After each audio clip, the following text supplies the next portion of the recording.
आहेत या मागण्या आपण निश्चितपणे पूर्ण केल्याशिवाय राहणार नाही।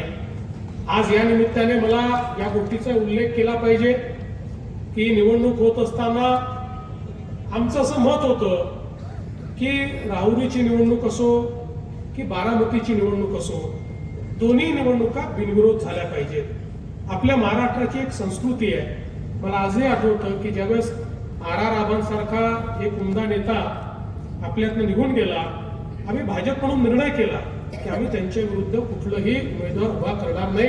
आम्ही त्यावेळी कुठलाही उमेदवार उभा केला नाही। असं अनेक वेळा घडतं, पण दुर्दैवाने या ठिकाणी आता दोन्हीकडे निवडणुका होत आहेत। पण मला एका गोष्टीचं समाधान आहे की मी प्राजक्त तनपुरे यांना एक कॉल केला आणि त्यांना मी सांगितलं, प्राजक्तजी माझी तुम्हाला विनंती आहे, शिवाजीराव कर्डिले यांच्यासारखा एक जुना जाणता नेता हा आपल्यातनं गेलाय, हे बाय इलेक्शन आहे, तुम्ही या इलेक्शनमध्ये जर माघार घेतली तर महाराष्ट्राचा जो आपली महाराष्ट्राची संस्कृती आहे त्या संस्कृतीला धरून अशा प्रकारे आपण निर्णय घ्यावा।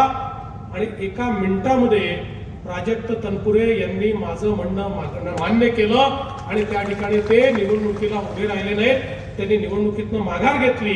त्याबद्दल त्यांचेही मी जाहीरपणे मनापासून या ठिकाणी आभार मानतो, कारण हीच संस्कृती आपल्याला अपेक्षित आहे। आज या निमित्ताने